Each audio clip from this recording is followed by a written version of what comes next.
Hi, everyone. Lisa and Dan here from Fireside Strategic. We're on a mission to help business leaders achieve great results through human-centered strategy.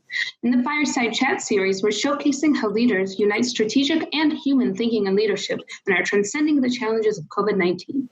Today, we are thrilled to chat with Sener Korkusuz, CEO and co-founder of American Sevens Football League. Sener, thank you so much for joining us today. My pleasure. Thank you for having me.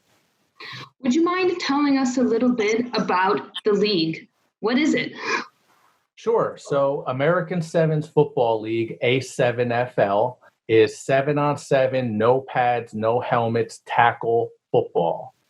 America's favorite sport is football, and it's super exciting, but there's a concussion and CTE problem that's been very well publicized.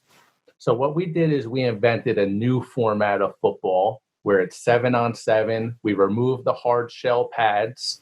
And when you do that, the player's instinct changes. So you don't have the repetitive head-to-head contact that you see with helmets on every single play that can't be avoided. And so very similar to rugby, the A7FL takes off the pads and relies on player instinct to keep their head out of the tackle. Oh, that makes so much sense. Well, what's the difference between A7 and rugby? Yeah, so we're still American football rules, although we have a few other key rule changes to add to the safety factor. In terms of no kicking, we have a unique 3-on-1 special teams that we created, which is what some people say the most exciting part of American Sevens football. And a few other key rule changes, but this is still American football that's the most popular sport. Love it, love it. So what inspired this particular company? What inspired this mission? Yeah, great question. So I personally, on my journey, I had started a successful tech company, and I was really focusing on what I could possibly start as my next venture and get into. And out of everything that I was really considering, one of my old partners, my friend from high school, my childhood friend I grew up with, and that we played football together, he had kind of created a recreational league around this sport. And it just struck me like lightning when it really connected to me. And I thought I could really take that sport and make it a national sport and even an international sport. And because we had such a great relationship and we had worked together in the past, I knew it was a great combination of a team that we'd make. And so I set about forming that partnership. And in 2014, we started the A7FL. Did you ever hesitate, because I'm assuming this is the first football league or sports league that you created? Seems like a daunting challenge. There's got to be so much complexity and so many things to take into account. Did you ever hesitate, or was that lightning that struck you such an automatic, hell yes, I'm going to do it regardless of what comes up? Yeah, it was lightning like I've never felt before. It struck me, never hesitated, so much so that my friend, I went to him and I told them, let's do this. This is my plan. This is what I think we need to do. It took 3 months of negotiation, and I really had the pressure before we finally formed a partnership. And it was an ideal agreement that we formed in the end, and a win-win for everybody, and incentivized us both. And this is why we've had so much success. Never had a feeling like that before. Now, along the way, you have the ups and downs, and from time to time, you consider, I might have had a little easier if I didn't get into this. But it's all been well worth it, and it's a really, I call it a destiny, because when you survive so many events by the skin of your teeth as a startup, you have to really believe hard to make it happen. I'm intrigued by the ups and downs of the entrepreneurial journey. I'm curious if one story in particular comes to mind that you think could be really cool to tell our audience of other CEOs. One story in particular, there are really a few, so I'll just pick the most recent. Just most recently, we've had our greatest success. We finally broke through and started raising investment, and through equity crowdfunding. But until now, we've been bootstrapped. So the decision to do that investment campaign, the costs associated, financial, accounting, legal, and so forth, are considerable, and we're bootstrapped. So that's a big decision to make. So that's, when you get to that point, you really have to think hard, and that's, those can be the downs, because even though we were at the top of our game, we're in the best situation ever, multi-millions of views, we still have to come up with the money to pay the bills. And, that's where it becomes tough as a startup. How did you attract fans to this? So you've got multi-millions of views. Who's watching the league? Across the country, football fans love our sport because it's still exciting. It has that safety factor that's got us a ton of press. Even though we have distribution on television, on Twitch, and on Facebook Watch, and a few other partnerships in place, know about us. Even though we're raising equity crowdfunding from hundreds of investors who are also our fans and new fans across the country, there are so many people that don't know about us. It's just tremendous upside for this sport. We believe we hit the nail on the head with how we've developed the rules for this sport, and that this is the way football should be played. I think it's such an important challenge, but it's also so complicated because in the United States, with this issue in particular, you have so many very strong opinions, almost two camps: the people that really care and want to change the way football is played to end these concussions. But you also have a group of people that are very resistant to changing this sport that has been part of America for so long. How are you dealing with the fact that this is such a contentious problem? A great question. So football insiders and coaches, primarily, they understand, and they've been very outspoken to some degree. When you take off the helmet, when you take off the face mask, you remove the invincibility from the players. And that's very well known in the football circles. Anyone who's played football knows that when you put the equipment on, you become a invincible battering ram, and you feel like you can go out and then on every play, what you don't realize until recently is that the repetitive head-to-head, that subconcussive blows add up over time, over a career, over a season, and can cause brain damage and and different issues.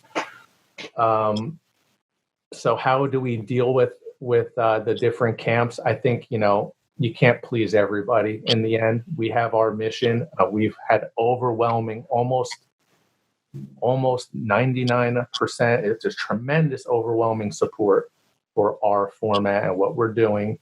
Very few, if any, naysayers, other than the rugby people who say you should just play rugby. But, American football and rugby are two different things. Super interesting, Sener.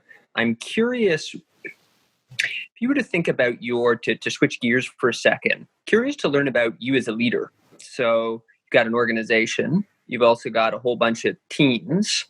How do you think about the leadership challenge here of ensuring that everyone is aligned? You've got a lot of different stakeholders involved. Right. And that's the beauty of this situation, where we're building a membership and a club of like-minded leadership. And that's across the country. Although we're centralized as the league and we set the tone and we set the strategy, the divisional owners and the ownership that we work with across the country all come together to work as a team. And that is everything from how the league operates to how we operate the back office, from creating content and publishing that content. And how does that reflect on your leadership style? So I'm curious how it's amazing that you've been able to pull together people with a shared vision, but nonetheless, as the CEO, there's always some challenge in getting people onboarded and making sure that they're all on the same page and executing towards this common goal. What are some personal qualities about you that help make that happen?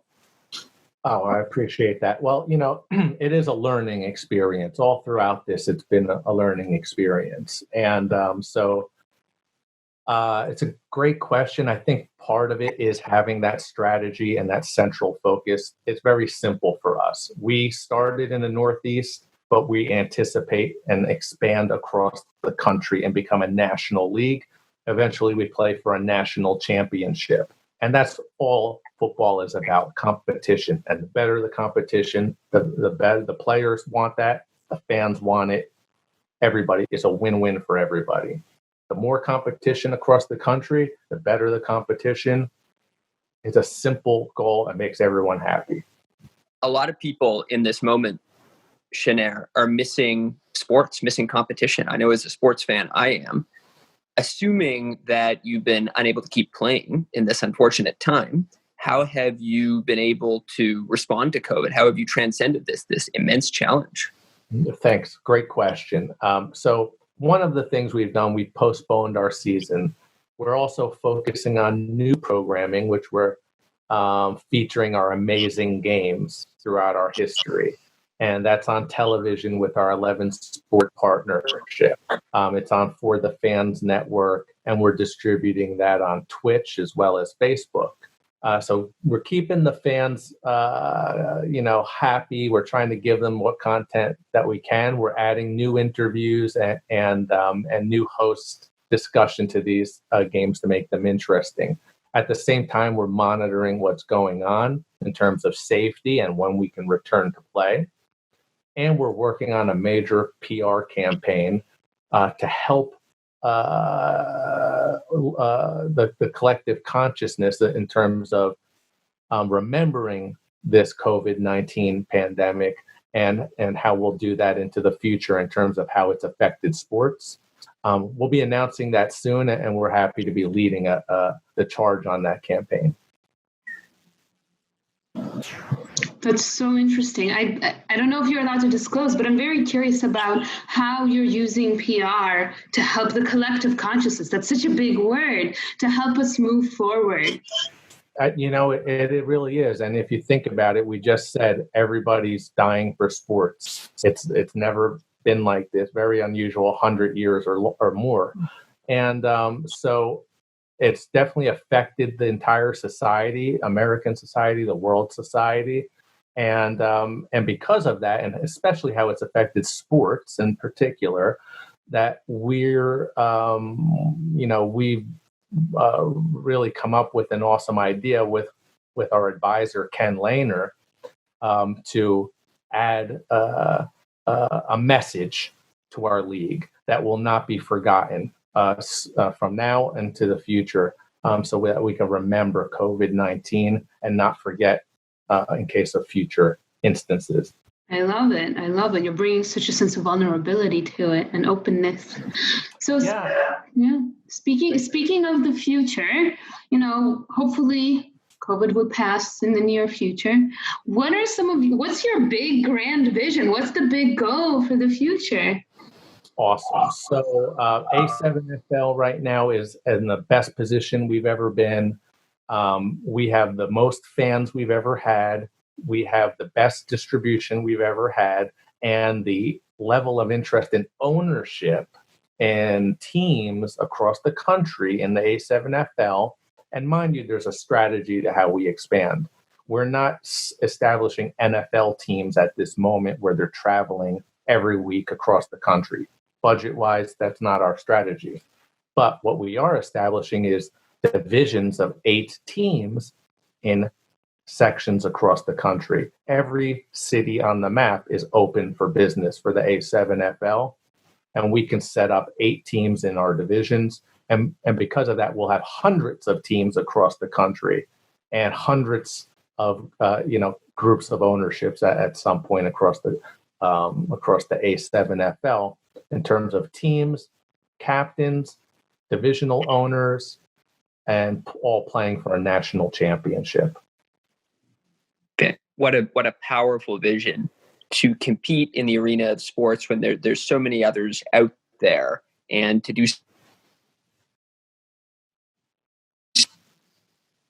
That was a phone call came through. Sorry about that. I declined it. I was going to say such an impressive feat to take on in a tricky moment like this. So many other sports that people have to choose from. So really just admire your courage in taking on the challenge. Switching gears for a second, one of the questions we love to ask all of our interviewees, this can be a tricky moment, COVID. And one of the things I really appreciate about you is your sense of optimism in this tricky time. I think beyond optimism, having fun is another important way to counterbalance some of the negativity of a moment like this. So I'm curious, in a tricky moment like this, how are you having fun? How are you keeping things light? Good question. We normally would be in season right now. I'd be traveling between Baltimore and New Jersey. A lot of fun watching these games. Super fun. So yeah, in the absence of that, we're locked in. We're trying to figure out, what to do. We're scrambling. It's definitely difficult. But I think a lot of people, and in tough times, sometimes you find the blessings in disguise. And I think there's been quite a few blessings in disguise for the A7FL, not only along the way, but even in these times. We've established a number of new partnerships during this epidemic. We're raising investment from fans and investors across the country through this epidemic, and we're successfully doing so. So we have to be happy. And what are you personally doing for fun during these times? Lockdown forces creativity. Good question. I'm a big thinker, so I like to think. Usually, that's kind of what I'm doing. But working on business is kind of my fun for the most part. But solving those problem solving. But just this last weekend, this Memorial weekend, I was camping. So I really need to recharge. Kind of totally disconnect and took a few days off, and that was awesome. Camping is the best. Nature is so good at rejuvenating people. Yeah. All right. Well, look, thank you so much for taking the time to chat with us today. I'm so excited to see what happens with this A7FL. I think it's so important. And I'm glad that, things are moving along even during this difficult time. So thank you for taking the time to chat with us. Thank you. Appreciate you both for having me. Thank you.